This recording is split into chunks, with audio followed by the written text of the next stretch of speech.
Welcome back to The Wandering Screen. I'm Matt Goss, and let's dive into the new Netflix thriller, Woman of the Hour.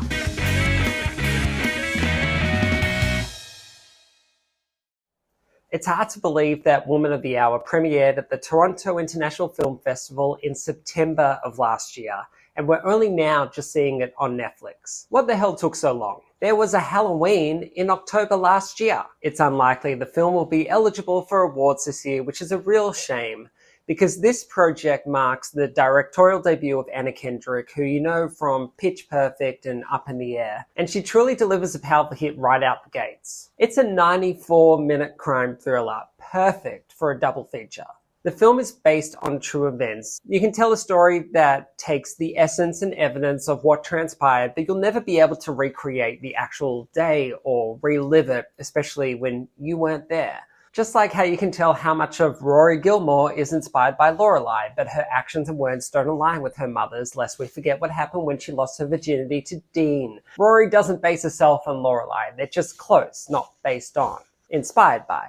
Yes, it's not even November yet, and I'm making a Gilmore Girls reference, but 'tis the season. Set in 1978, Kendrick portrays Cheryl Bradshaw, an aspiring actress struggling to make a name for herself in Hollywood. To boost her exposure, her agent signs her up for a dating show called The Dating Game. She will be the bachelorette asking benign questions to three prospective bachelors sight unseen. Sight unseen. My favorite line from Love is Blind. You can add it onto the end of any sentence, and while it won't make sense, it sits comfortably in the air. Sight unseen.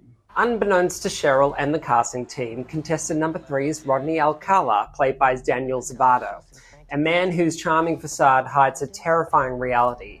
He would later be apprehended for the abduction of a young woman named Amy and linked to 8 murders, though the number could be as high as 130. Kendrick's transition into directing showcases a confident vision. There's a lot of crane shots that begin with close-ups before expanding to reveal the broader context of the setting, and it establishes the intersection of what you believe to be true and what will eventually happen, much like The Victims. At times, Kendrick and cinematographer Zach Cooperstein linger on intensely uncomfortable close-ups, particularly during scenes that portray Alcala's horrific acts against his victims.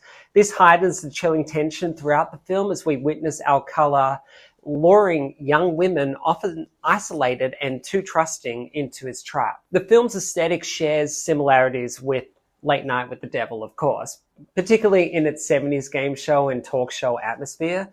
In both, however, the devil is actually performing on screen. Alcala was said to have strangled his victims until they were unconscious before reviving them and repeating this over and again. Writer Ian McDonald takes liberties in the dialogue to underline the film's core themes, and there's an agonizing moment that occurs when Cheryl directly questions the male contestants, asking, "Will you hurt me?"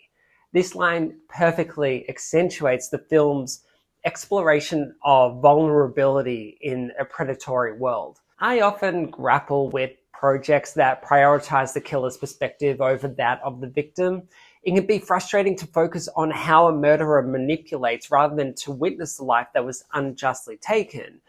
I think it's also scarier to encounter a killer rather than be with the killer from the perspective of that person and someone who's on the prowl. However, Woman of the Hour finds a compelling reason to remain with intercutting the game show sequence with Alcala throughout his gruesome murders. The charm he exudes on the game show mirrors the manipulative allure he used in real life, revealing his arrogance and entitlement, and it's scary just to watch him be so casual and charismatic on the show. He went on the dating show during a murder spree. Sight unseen. Kendrick skillfully emphasizes this connection, showing us his luring tactics, leading to a powerful playoff as the dating show episode concludes and we return to the grim reality of Cheryl Bradshaw's situation.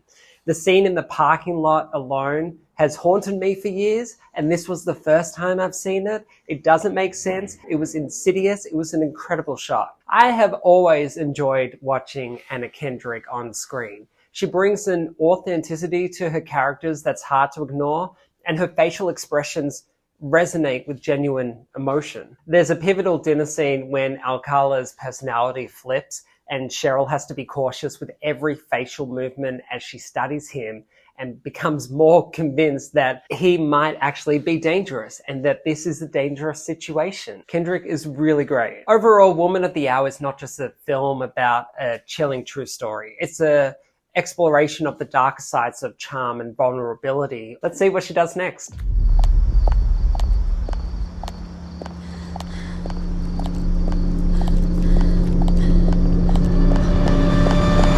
You've made it to the end of the video. Thank you so much for watching. Please give a like to this review and don't forget to subscribe for all the latest reviews as we come into the award season. Did you find the Woman of the Hour chilling? See you next time.